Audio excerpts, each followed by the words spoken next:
Gipusil na, gipunggutan pa siyang ulo ang usa ka mag-uuma sa barangay San Francisco, lungsod sa Gandara, Samar. Ang detalye sa report ni Femery Dumabo.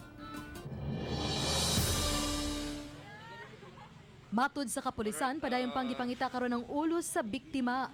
Humanapal ganitong Miyerkules sa hapon ang lawas ni ini duol siyang umahan. Ang biktima giila nga si Christopher Wahingon, 34 anyos, nga wa naigkita sa iyang kabanay sukad detong Martes. Ang iyang lawas giila sa iyang kapuyo.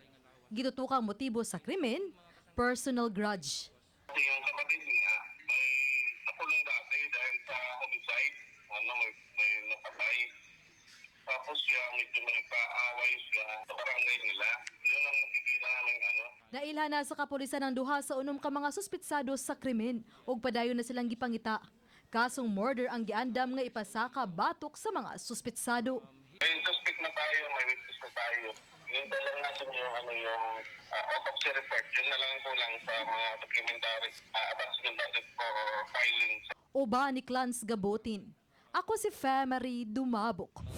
Balitang Bisdak.